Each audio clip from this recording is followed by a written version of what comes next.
만물림, 사람, 사명, 사랑, 이 제목으로 말씀을 전하겠습니다. 동안을 가지려면 동심을 가져라, 그런 말이 있습니다. 외적인 그것은 내적인 것의 표현이라는 그런 뜻이죠. 그 내적인 것을 뭐라 말하겠습니까? 그 사람 자체다, 본질 자체다, 그렇게 말하는 거죠. 이 본질이 좋으면은, 내적인 이 실체가 좋으면은 열매는 저절로 이렇게 드러나게 되는 것을 보는 거예요. 우리 티를 마실 때 티백을 보면은 그냥 뜯고 나면은 그냥 다 그냥 꽃가루에 불과하잖아요. 근데 그것을 다 비슷한데 뜨거운 물에 집어 넣어 보면은 이 티 종류를 알게 돼요. 맛이 다르고 색깔이 다르고 향이 다른 것을 보게 됩니다. 그래서 본질이 열매를 증명하고 또 그 열매가 본질을 또한 상호 증명하고 증거하게 된다라는 거예요. 그럼 예수 믿는 사람은 어떤 사람일까? 어떤 본질을 가지고 어떤 열매를 맺는 사람일까 생각을 해보면요, 내적으로는 이렇게 십자가의 붉은 보혈의 피가 흐르는 사람이다 할 수 있겠죠. 그 속에 성령님이 계신다. 그래서 성령이 말할 수 없는 그 감동으로 말미암아 그 삶의 열매를 맺어가게 하신다라는 거예요. 성령의 도장이 꽉 찍힌 사람, 이 사람이 본질적으로 변화된 그리스도인이다 하겠죠.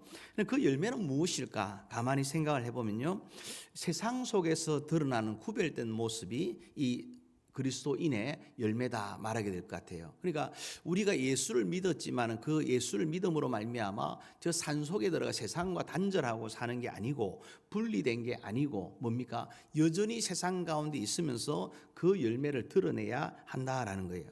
그 열매가 무엇일까? 제일 눈에 확 띄는 열매가 뭘까? 첫 번째는 이렇게 감사의 DNA가 있다라는 거예요. 그래서 예수 믿는 사람은 항상 입에 감사를 달고 사는 존재다 말할 수 있어요. 그래서 이 예수 믿는 기독교 신앙이 바탕이 된 이 미국은 어떻습니까? 감사 문화가 강하잖아요. 그래서 거절할 때도 땡큐 하잖아요. 그래서 no thank you. 뭐 드시겠습니까? No, thank you. 거절하는데 말라고 땡큐 할까? 그게 이제 감사 문화 그 속에 배어 있기 때문에 그렇다라는 거예요. 또 기쁨의 DNA가 그 속에 있습니다. 항상 기뻐하라. 그러니까 예수 믿는 사람이 인상 쓰고 집안에 우환 있는 사람처럼 그래 살 수가 없다라는 거예요. 그래서 웃음이 항상 가득하고 이 표정을 보면은 진짜 예수 믿는 사람인지 아닌지를 그대로 보게 된다는 거예요. 주름살이 우리가 나이가 들면 생기잖아요. 그 주름살도 마찬가지입니다. 어떤 사람은 주름살 생긴다고 잘 안 웃는 사람이 있어요. 막 웃어도 어구야 하고 이렇게 막 펴가지고 이렇게 웃으면 되는데 주름살 생긴다. 근데 분명히 아셔야 됩니다. 반드시 생깁니다. 아무리 뭐 이렇게 땡기고 붙이고 잡고 해도 반드시 주름살이 생긴다. 그렇지 않으면 어떻게 될까요? 미라가 되는 거예요. 할머니가 100살이 돼가는데 주름살 하나도 없다. 뭘까? 굉장히 그 할머니 옆에 가기가 무서울 것 같아요. 근데 나이가 들면 주름살이 생기지만 무엇으로 생기냐가 중요한데 잘 웃는 방향으로 주름살이 생긴다 그래요. 예를 들어서 할아버지 할머니 자꾸 인상 쓰면 어떨까요? 나이가 들어서 앵그리버드가 되는 거예요. 막 이렇게, 그죠? 그래 되고, 예, 잘 웃는 방 흘러가는 거예요. 제 친구 중에도 항상 얘기할 때에 이 이 미간에 이게 그냥 내천자가 딱 세 줄이 딱 새긴 친구 있어요. 이 친구하고는 목사인데도 불구하고 제가 얘기하면서 친구야 이렇게 해요. 그 내천자 좀 펴라. 이렇게. 어떨 땐 제가 갖다 대고 펴주려고 막 이렇게 하기도 합니다. 이게 자꾸 하다 보면 얼굴에 굳어지게 된다는 거예요. 그래서 연세가 드실수록 뭘 하냐. 그리스도인답게 거울을 자주 보시되 얼굴 화장 잘 됐냐 안 됐냐 보지 마시고 인상을 봐야 됩니다. 누가 나의 인상 보면은 정말 어디 가서 이렇게 뭐 나쁜 짓 하고 온 사람 같은 인상인지 아니면 정말 해피해가지고 내 속에 행복해가지고 성령이 막 웃게 하시니까 그 웃음 가운데 나타나는 기쁨이 있는지를 볼 수 있어야 한다는 거예요. 세 번째 DNA는 뭐냐 할 때 충성 DNA입니다. 예수 믿는 사람 무엇을 해도 하나님 앞에서 최선을 다해 일한다는 거예요. 한번 따라합시다. 착충지부. 이게 뭐냐? 착하고 충성되고 지혜롭고 부지런하고, 이걸 줄여서 착충지부라고 이렇게 말하는 거예요. 예수 잘 믿는 사람은 어디 가나 인정을 받고 어디 가나 일꾼이다. 그 사람 일꾼이다. 그렇게 이제 리더십을 가지는 것을 보게 돼요. 절대로 인정받지 못하고 악계 미더 하지 않습니다. 악계 미더는 뭐냐? 제가 배웠어요. 악하고 게으르고 미련하고 더디 믿고 이게 악계 미드예요. 우리는 착충지부해야 되지 악계 미드 하면은 안 된다 생각하셔야 됩니다. 그러면서 일복이 있는 사람이 바로 리더가 되고 쓰임 받고 마침내 영광을 얻게 된다는 거예요. 그러면서 우리가 나는 일복이 별로 안 좋은데 라고 생각할 때 한 가지 생각하면 됩니다. 내가 사랑하는 자녀를 볼 때에 이 교육이라는 것은 뭐냐? 보고 배운다 그래. 보고 배운다. 보고 배우는 건 바라봄의 법칙인 거죠. 보고 따라하는 거예요. 뭐 딸이 아무리 엄마가 뭘 하는 거하고 내 스타일도 아니고 엄마하고는 다르다 해도 시집 가면은 꼭 엄마처럼 그렇게 하는 거예요. 그래서 며느리감을 볼 때는 그 장모가 어떤 사람인지를 잘 보면은 그대로 하는 것을 갖다가 본다는 거예요. 사위는 누굴까요? 그 아버지가 하는 것처럼 또 따라하는 것을 갖다가 보게 된다는 거죠. 그럴 때 내 자식이 나를 보고 살아가고 배울 텐데 내가 이렇게 살아도 되는지, 이렇게 신앙생활해도 괜찮은지, 내 자식이 나처럼 한다고 생각할 때 만사 오케이 할렐루야 외칠 수 있는지를 돌아봐야 한다라는 거예요. 무엇을 보여줘야 하느냐 할 때 부모님의 열심히 사는 모습을 보여줘야 됩니다.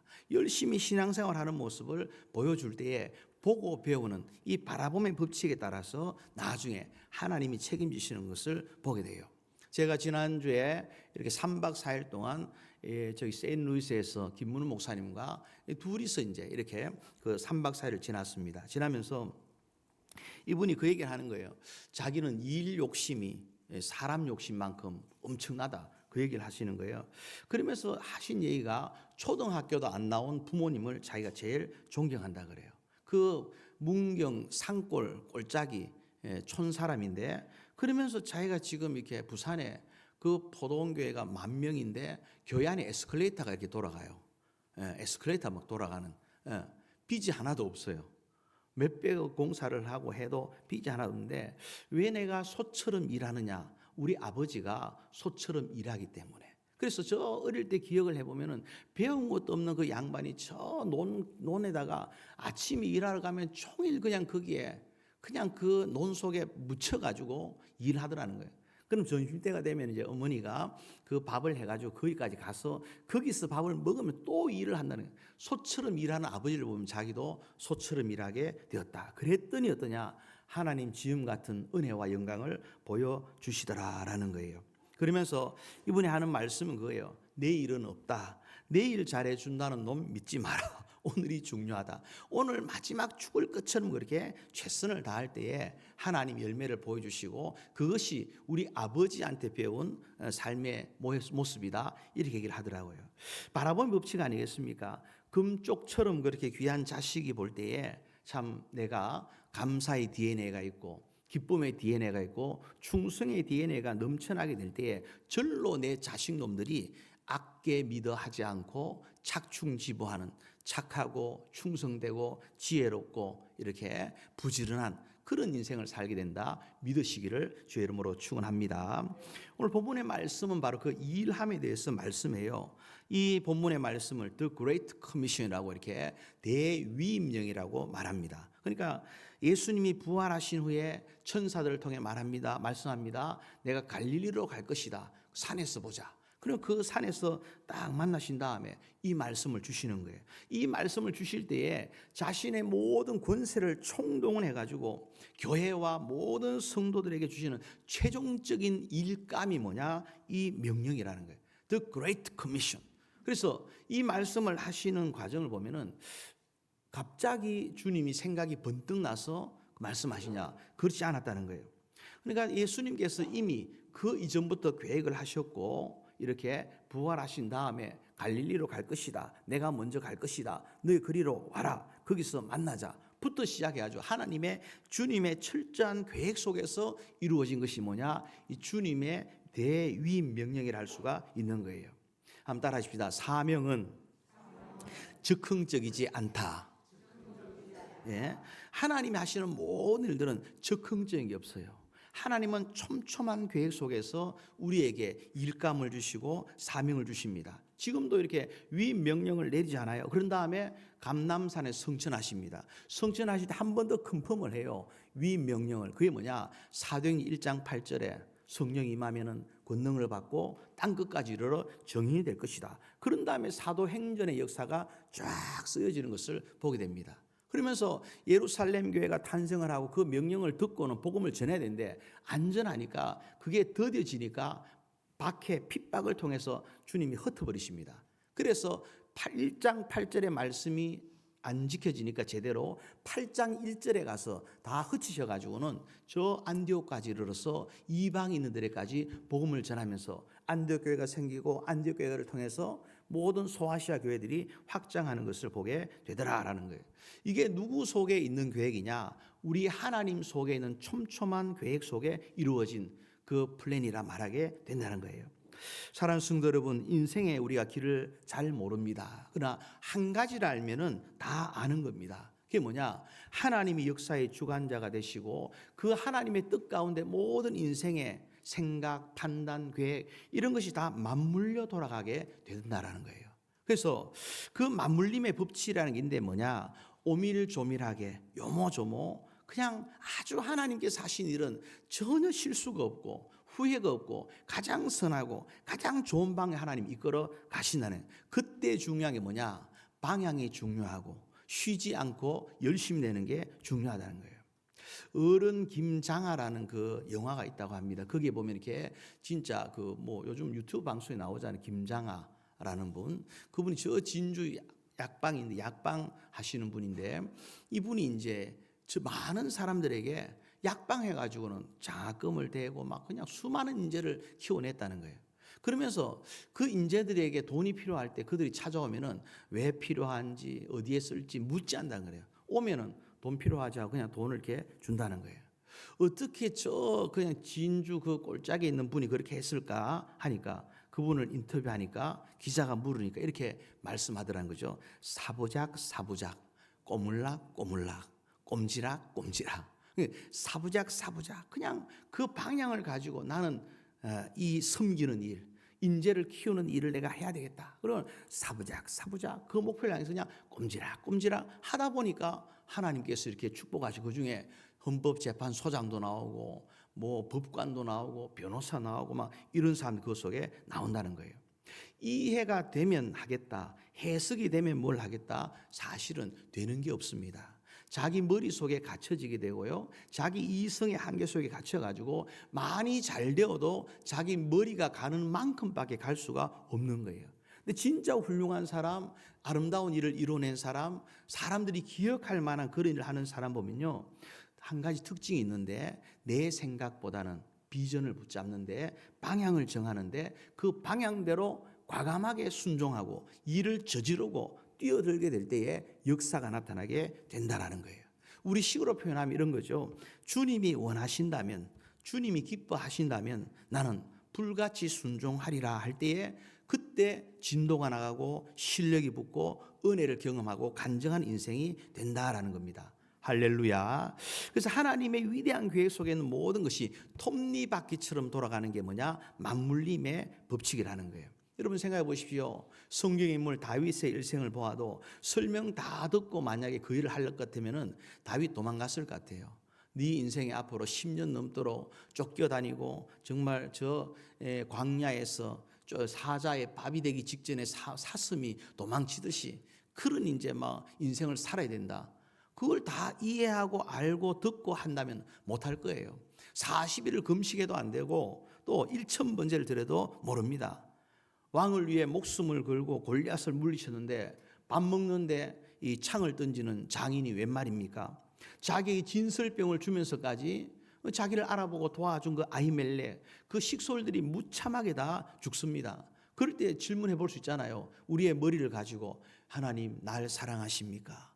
어떻게 이런 일이 있을 수가 있습니까? 말할 거 아니에요. 이해받으려 할 거 아니에요. 근데 그걸 이해를 하지 않아요. 뭐 하냐? 방향을 보고 가더라. 하나님은 선하시고 하나님은 위대하시고 광야 가운데 쫓김을 당할지라도 여호와 하나님 나의 창과 방패가 되시고 내 머리를 드시는 이시요 그가 나의 영광이 되십니다. 이게 다윗의 고백인 거예요. 그렇게 나아가니까 마침내 하나님이 그 영광스러운 그 자리에 다윗을 세우시는 것을 본다는 거죠. 요셉의 일생도 마찬가지입니다. 아버지 말을 하나님 말씀처럼 순종했습니다. 그런데 결과는 죽음의 구덩이에 던져지고 노예로 팔려와서 마당 쓰는 그런 이 노예가 되어지고, 그러다가 또 강간범은 이렇게 잡범으로 이렇게 몰리는데, 잡범이 들어갈 때가 아니라 눈 뜨고는 밖에 나와보지 못할 정치범 수용소로 이렇게 떨어집니다. 떡 맡은 관장, 술 맡은 관장이 또 상담 역을 하면서 여러 가지 과정을 거쳐가는 거죠. 그런데 그런 고난 중에 있던 요셉을 표현하기를 그는 여전히 준수하더라, 이렇게 표현해요. 그러니까 고난 중에도 준수할 수 있는 게 뭐냐? 그의 믿음이라는 거죠. 그가 하나님을 향한 믿음을 변치 아니하고 그 방향으로 갔을 때에, 나는 하나님의 계획을 다 모르고 나는 하나님 인도하심을 다 헤아릴 수 없지만, 그러나 하나님의 선하심을 믿고 갔더니 하나님 마침내 그의 입으로 고백하게 만듭니다. 하나님이 나를 먼저 애굽에 보내셨습니다. 형들이 나를 죽이려고 판 게 아니고 하나님이 보냈습니다. 이 말은 하나님이 하신 일입니다 라는 거예요. 할렐루야. 지나보면 다 알지만 믿음의 사람들은 이해가 안 돼도 그것을 믿음으로 받아들이고 하나님의 선하심을 바라보며 그냥 순종하며 불같이 나아가는 거예요. 그 믿음과 은혜 속에서 어떤 일이 있습니까? 오직 하나님의 선하심이 열매로 드러나게 되는 것을 보게 돼요. 아버지 하나님의 그 선하심을 원박이하면서 사는 겁니다. 요즘 오늘 내가 말을 많이 줄이는데, 원박이가 뭐냐? 원하고 바라고 기도합니다. 민호기 씨 그 찬양에 나오는 거죠. 원박이어야 된다. 시줄 날줄이 촘촘하게 맺혀가지고 그 시줄 날줄 같은 주님의 은혜가 내게 임하고 내 인생에 주님의 그 은혜가 강처럼 흘러가고 있다. 이것을 믿을 때 우리가 담대하게 일할 수 있고 충성의 DNA를 가지고 헌신적인 삶을 살게 된다라는 것입니다. 믿으시기를 축원합니다. 그러면서 두 번째 또 보시면요, 이 맞물림의 역사를, 하나님의 위대한 계획을 수행한 이들은 누구냐 하는 거예요. 누구냐? 11 제자라고 말합니다. 자, 우리가 한번 17절 말씀 한번 읽어보십시다. 16절 17절 같이 읽습니다. 시작. 11 제자가 갈릴리로에 가서 예수께서 지시하신 산에 이르러 예수를 배웠고 경배하나 아직도 의심하는 사람들이 있더라. 아멘. 이 보면 17절 보면은 배웠고 경배하고 예배하지만 그러나 아직도 의심하는 사람들이 있더라는 거예요. 저분이 진짜 부활하시면 맞을까 시작해서 우리가 3년을 따라다니던 그 주님이실까? 분명히 십자가에 죽으셨는데 의심하면서 예배 가운데 앉아있는 사람들이 있더라라는 거예요. 그 11 제자 중에 그런 사람이 있다는 거예요. 그런데도 불구하고 주님은 그 대위임령, The Great Commission을 이게 이 11 제자에 주는데, 주님이 원하시면 뭡니까? 내가 일 맡길 사람은 완성된 사람들이 아니고 특별한 또 다른 존재라는 것을 말하고 있어요. 11 제자가 그 특징을 말하고 있죠. 이 11 제자는 실패한 경험이 있습니다. 도망친 이력이 있습니다. 부활하신 주님을 보고도 지금 의심하고 있다는 거예요. 교회 안에 와서 예배 드리면서도 하나님의 살아계심과 선하심을 의심하고 있는 것과 똑같다는 거예요. 그런데도 주님이 어떠하냐? 그런 사람들에게 사명을 주고 있는 것을 본다라는 거예요. 주님의 특징이 뭘까요? 완벽하지 않아도 좋다라는 거예요. 능력이 없어도 좋다. 형편이 안 돼도 좋다. 심지어 믿음이 부족해가지고 주님 살아계실까? 나 죽으면 천국 갈까? 그런 의심이 들어도 괜찮다는 거예요. 왜냐? 주님이 부르심 앞에 서 있는 것 자체가 중요한 거예요. 주님의 그 계획하심 앞에 내가 갈릴리로 갈 것이다. 산에 가서 만나자 할 때 그 말씀을 듣고 주님 앞에 나와 있는 사람, 앉아 있는 사람이 하나님 중요하고 그 사람을 주님은 사용하시고 쓰신다라는 거예요. 할렐루야. 하나님의 일꾼은 누굴까요? 그러면은 예수님을 분명히 경배하지만 동시에 의심이 남아있는 사람일 거예요. 그런 상태에서 얼마든지 주님 일을 할 수 있다는 거예요. 나는 신앙이 명확하지 않아가지고 신앙이 분명해가지고 괜찮아요. 주님 말씀한 대로 순종하다 보면은 주님이 쓰시는 사람이 되는 것을 보게 됩니다. 찬양 가사 중에 나 같은 죄인이 용서함 받아서 주 앞에 옳다함 얻음은 그래 말하잖아요. 주 앞에 옳다함을 얻었지 칭의를 얻은 것이지 너 옳은 사람이다, 너 완전한 사람이다, 너 완벽한 인생이다 그렇지 말하지 않아요. 우리 모두가 어떻습니까? 저를 포함해서 우리 모두가 여전히 죄인이지만은 하나님의 옳다 하심을 입고 하나님 앞에 의롭다 하심을 칭함받은 그런 존재로 이 자리에 있다 믿으시기를 축원합니다. 두 번째는 경배할 줄 아는 사람입니다. 제 아들은 완전하지 않지만 그가 예수님 앞에 경배하고 있다는 거예요. 예배하는 사람이라는 거예요. 예배는 이해의 결과가 아니라 순종의 태도입니다. 주님 쓰시는 사람, 모든 것을 다 아는 사람이 아니고 주님이라는 그 이름 앞에 무릎 꿇을 줄 아는 사람, 모든 지식을 총동원해가지고 지식으로 다 이해가 되니까 가는 게 아니라 주님이 말씀하시니까 그 자리에 무릎 꿇을 수 있는 순종의 사람, 그런 사람을 쓰신다는 거죠. 세 번째는 어떤 사람입니까? 명령 말씀을 수령할 수 있는 자리에 있는 사람입니다. 열한 제자는 갈릴리로 갔습니다. 산에 올라갔습니다. 말씀 앞에 섰습니다. 그 대위 명령을 듣고 있습니다. 말씀을 듣고 있는 게 중요해요. 그 말씀을 듣고 있으면 얼마든지 일꾼 될 수가 있고 하나님의 위대한 제자의 삶을 살아낼 수가 있다는 거예요.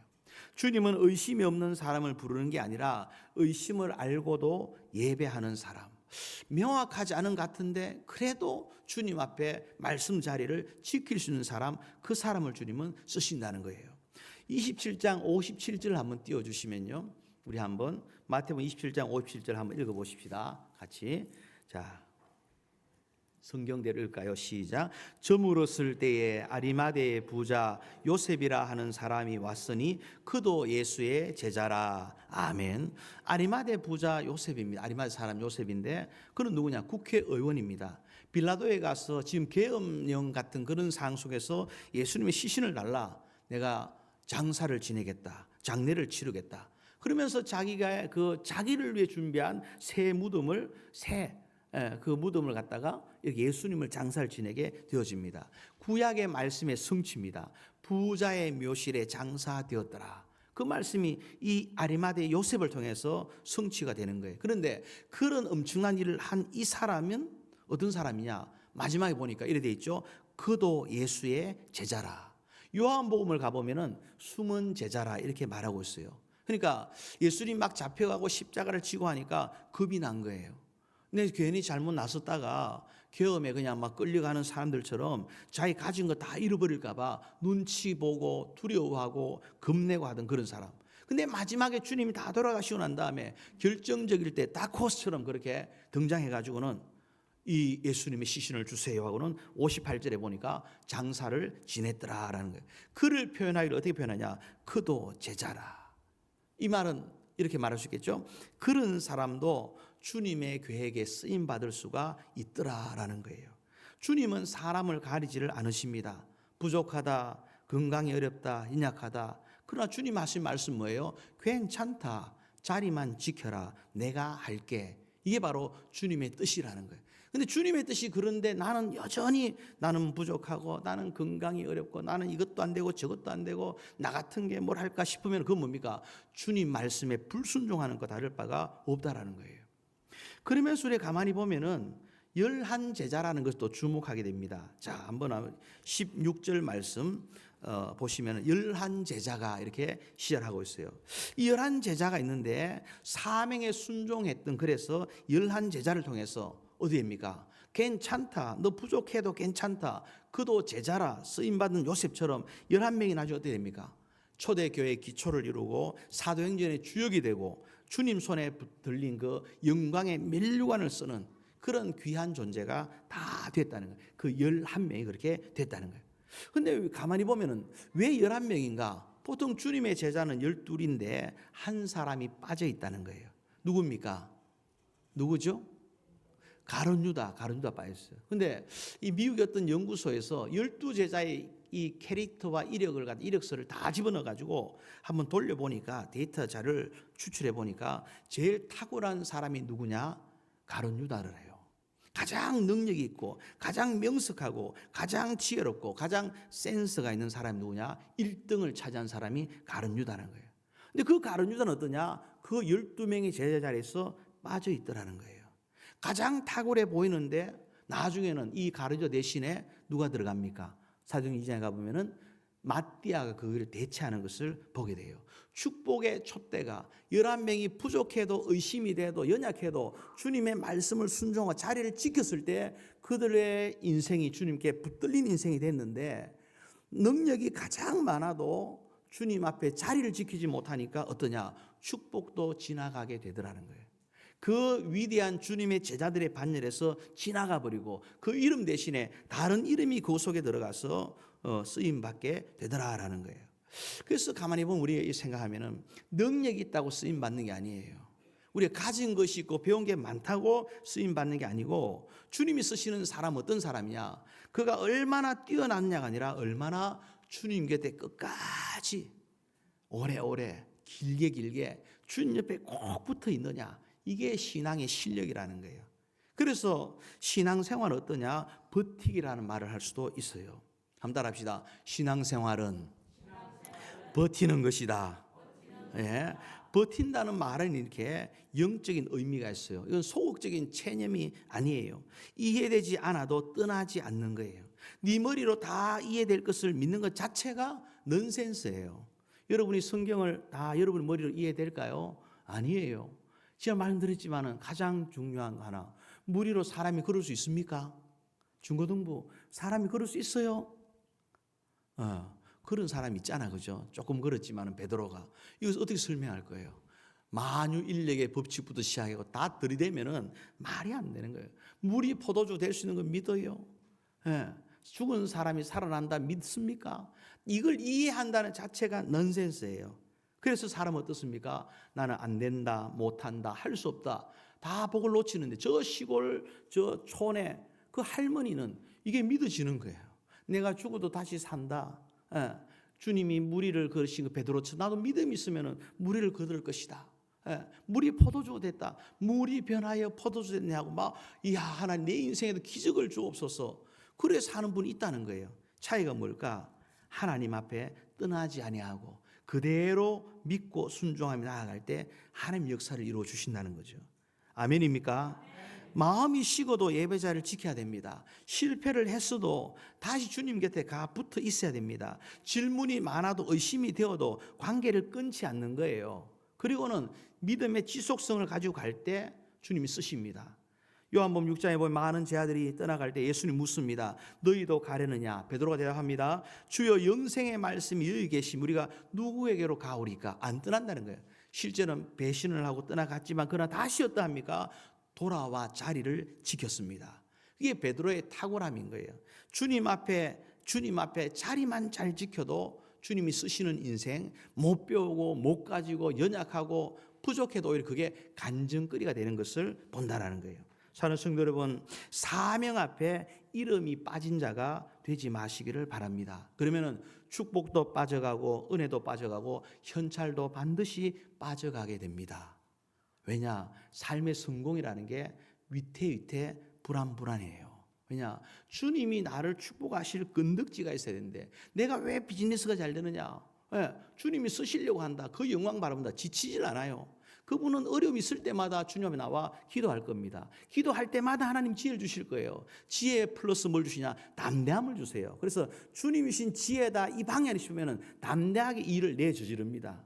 그래서 마침내 어떠냐? 하나님의 큰 영광을 갖다가 돌리게 되는 것이죠. 사명 앞에 가룟 유다처럼 이름 빠진 자가 되면 안 됩니다. 사명 앞에 버티는 자가 돼야 되고, 사명 앞에 내 이름이 빠지면 섭섭해하는 존재가 돼야 됩니다. 이제는 다음 주 되면 이제 새로운 직분도 임명할 텐데 그때 내 이름이 왜 빠졌지? 이제 주님이 날 이제 무시하시나? 이럴 줄 섭섭해가지고 그것 때문에 마음 상할 수 있는 자가 될 때 하나님 쓰신 자가 되고 기쁨이 넘치고 나중에는 현찰도 많아진 줄로 믿습니다. 예. 이쪽은 기분이 안 좋으신가? 크게 아멘 합시다. 중고등부 몰라도 아멘. 아멘 하는 그런 거예요. 학교 가면은 선생님이 심부름을 할 때 시킬 때 얼마나 기뻤는지 모릅니다. 교수님이 제 이름을 부르고 연구실 다녀와라, 커피 좀 빼와라 할 때 얼마나 기분 좋은지 몰라요. 뭐 그 시간에 수업 안 듣는 것도 좋지만은 그러더냐 커피 심부름 할 때 그래서 제가 막 너무 교수님이 그걸 시키시니까 나중에는 막 기술이 늘더라고요. 커피 파는 데는 저 1층인데 수업은 2층, 3층에서 할 때 계단 올라올 때 어떻게 하냐? 쏙 끼지 않도록 하게 해요. 이 물리 법칙을 적용해 가지고 이 잔을 들면 이제 계단 올라올 때는 위아래를 내가 먼저 흔드는 거예요. 내가 먼저 흔들면서 올라오면 굉장히 빠른 속도로 그럼 교수님 놀래. 어떻게 이렇게 빨리 왔냐? 안 쏟았냐? 하면은 하나도 안 쏟고 딱 그냥 배달하는 그런 이제 훌륭한 학생이 바로 저였습니다. 그러니까 시키면은 그게 기쁨이 되더라고요. 기쁨이 되는 게 나중에 이 교수님이 좋은 걸 주세요. 뭐 성적을 잘 준다, 따로 준다 이런 의미가 아니고 좋은 거 가르쳐 주시고 불러서 밥도 같이 먹고 그러다 보면 어떻습니까? 이 선생님이 언뜻 수업에서 들을 수 없는 좋은 것을 보게 하는 거예요. 아, 나도 미국 가야 되겠다. 나도 이 교수님처럼 이쪽 부분으로 내가 공부를 좀 해야 되겠다. 이런 마음이 썩 드는 거예요. 그 속에 뭐냐? 이 일을 한다는 것은 굉장히 좋은 것이다. 주님의 일을 하면 할수록 주님은 네게 필요한 게 뭐니? 돈이 필요하나? 건강이 필요하냐? 아니면 뭐가 필요해? 사람이 필요하냐? 내가 다 해줄게. 실제로 이 제자들 11제자가 어떻습니까? 저 갈릴리 대학 수산학과 나온 아무것도 모르는 무식한 정말 그런 사람이죠. 그럼에도 불구하고 하나님 어떠냐? 주님이 성령을 주시고 모든 걸 주시고 모든 걸 채우셔가지고 가장 탁월하고 위대한 사람으로 하나님 쓰시는 것을 보게 되더라는 거예요. 여러분, 사명은 손해가 아닙니다. 한번 따라 하십시다. 주는 자가 복이 있다. 섬기는 자가 큰 자다. 배워서 남주자. 벌어서 섬기자. 예. 그러면서도 밥 얻어먹는 사람보다 밥 사주는 사람이 훨씬 더 낫지 않습니까? 그래 뭐가 필요합니까? 일복이 있어야 됩니다. 일복이 있는 사람은 상복도 있게 되고 흐르는 물은 썩지 않는다. 왜냐? 곡식을 밟아 뜨는 소에게 망을 씌우지 말라고 주님이 말씀했어요. 일꾼이 그 싹을 받는 것이 마땅하다고 말했어요. 이를 피하면 축복도 피해갑니다. 또 따라합시다. 기왕 사는 것, 잘 살고 기왕 믿는 것, 잘 믿자. 할렐루야. 네. 그러면서 오늘 또 그 다음 마지막으로 보시면요. 모든 민족에게 이 사명을 갖다가 주시는데 11제자를 통해서 사명을 시작합니다. 그러면서 약속을 주십니다. 그 약속이 뭐냐? 바로 이렇게 20절 말씀 읽읍시다. 시작. 내가 너희에게 분부한 모든 것을 가르쳐 지키게 하라. 볼지어다 내가 세상 끝날까지 너희와 항상 함께 있으리라 하시니라. 아멘. 주님이 항상 함께 있다면 좋은 겁니까? 나쁜 겁니까? 좋은 거죠. 그것만한 복이 네하고 항상 함께 있을게. 예. 사람이 그렇게 말해도 얼마나 든든하고 좋은데 주님이 말씀은 내가 네하고 항상 함께 있을게 라고 말해요. 그 항상 함께 있을 때 주님의 사랑받는 자로 있다는 거예요. 주님이 영원히 너와 동행할게 말씀하는. 근데 그 말씀을 듣는 사람이 누구냐? 이 11제자가 누구냐? 사명받은 사람에게 주님이 이 사랑의 은혜를 주고 계시다는 거예요. 내가 너하고 항상 함께 할게. 힘들고 어렵고 외롭냐? 내가 너하고 항상 함께 할게. 내가 이 사랑으로 너를 갖다가 품고 내가 너를 업고 내가 갈게. 이런 표현이라는 거예요. 걱정하지 마라. 너희들이 뭘 하겠느냐? 배운 것도 가진 것도 없는데 아무것도 없는 이런 상황에서 그러나 걱정하지 마라. 내가 너와 항상 함께 할게. 그래서 어떻게 됩니까? 그 11제자가 나중에는 온 세계 인도부터 시작해서 온 세계 곳곳마다 하나님의 교회를 세우고 하나님이 쓰시는 인생, 복 있는 인생으로 된 것을 보게 되는 거예요. 주님은 사명만 맡겨놓고 떠나시는 분이 아닙니다. 사명에는 언제나 사랑의 약속이, 동행의 약속이 함께 주어지게 된다는 거예요. 사명을 맡긴다는 것은 뭐냐? 너 홀로 하라고 그냥 무책임하게 던져놓는 게 아니라는 거예요. 너가 사명을 받았다는 건 뭐냐? 내가 너를 사랑한다는, 사랑받고 있다는 증거다는 것을 알게 된다는 거예요. 교회가 직분 임명할 때 마찬가지입니다. 정말 이렇게 사랑하니까 일하지 마라가 아니죠. 더 일하십시오. 더 많은 일을 하십시오. 더 많이 해보십시오. 그래서 간정 있는 인생이 되시오. 어차피 낡고 늙고 지나 보면은 다 따라 없어질 인생인데 주를 위해서 내가 다 하겠습니다 할 때 건강도 주시고요, 물질도 주시고 제일 좋은 건 그 마음의 담대함과 용기를 갖다 허락해 주시는 거 봐요. 왜냐? 내가 주님을 하고 있으니까, 주님 도와주시니까. 자기를 위해서 돈 벌려고 하다 보면은 너무 힘듭니다. 그러다 덜 먹고 덜 쓰지 이래 말해요. 그런데 하나님 믿는 사람들은 덜 먹고 덜 쓰지 말 아니냐? 가게가 좀 힘들어지면은 근심이 됩니다. 뭐냐? 주님께 드릴 열매가 줄어들고 선교사님들에게 보낼 그 선교비가 줄어들고 그런 걸 생각해 보면은 더 하나님 앞에 기도하게 되고 하나님이 나중에는 그 가게에 문을 닫게 한 다음에 더 큰 열매를 갖다 주시는 과정으로서 그것을 촘촘하게 계획 속에 쓰시는 것을 보게 되더라라는 거예요. 할렐루야. 사랑하는 성도 여러분, 주님의 명령은요, 우리가 순종할 때 책임이 동반된다는 것을 기억해야 됩니다. 제 아들은 가라는 명령을 받았지만 결과는 누가 만드느냐? 가는 그 순종을 통해서 주님 자신이 만드는 것을 보게 돼요. 일감 있는 일꾼들은 우울할 틈이 없습니다. 공황장애가 오고 수면장애가 오고 허무하고 인생이 공허하고 그렇지 않아요. 세월이 왜 이리 빠르노? 우리가 이 김치 선교 바자에도요, 3박 4일 하고 나니까요, 그냥 막 지나가는 거예요. 왜 이렇게 빠르지? 벌써 주말이야 부터 시작해갖고 어제는 아침부터 또 늦게까지 뭐 일정들을 쭉 보면요, 아침 새벽기도 했죠. 또 김치 바자회 그거 하죠. 한국학교 종강하죠. 그 끝나고 나면 또 뭡니까? 또 우리 저 예결산 위원회 했죠. 또 그 상공인회 하는데 그것도 또 갔다 오죠. 부터 시작하고 막 종일 그냥 막 흘러가는 거 봅니다. 언제 우울하겠습니까? 언제 허무하겠습니까? 언제 공황장애가 찾아오고 인생이 지루하다 말하겠습니까? 여러분 이제 인생이 지루하거나 공허하신 분 있으면 제가 고쳐드리겠습니다. 제 방을 찾아오시면 제가 일하면 됩니다. 땀 흘리면 되는 거예요. 게으른 인생을 뭐라고 말합니까? 불한당이라. 불한당. 건달이지, 건달. 예. 불한당이 뭐냐? 예. 땀 흘린 게 없는, 땀이 없는 사람이 불한당이에요. 땀 흘리지 않는 사람, 성경은 뭐라 말하냐? 게으른 사람. 게으른 사람을 뭐라 말하냐? 악하다고 말해요. 그럼 하나님 보시기에 너 착하단 말 듣는 게 좋을까요? 너 악하단 말을 듣는 게 좋을까요? 물론 악하다 말하지 않겠지만은 주님 우리에게 착하고 충성되고 부지런하고 지혜로운 자 되기를 원하십니다. 믿으시기를 축원합니다. 일감 있는 일꾼들은요, 아플 틈이 없어요. 시시한 뭐 흘러간 옛날 얘기 할 것도 없어요. 과거에 내가 뭐 금두꺼비 몇 개 가졌는데부터 시작해서 과거에 내가 국민학교 때 반장한 얘기도 할 필요가 전혀 없는 거예요. 아무것도 없는 거예요. 뭐 지금이 중요해요.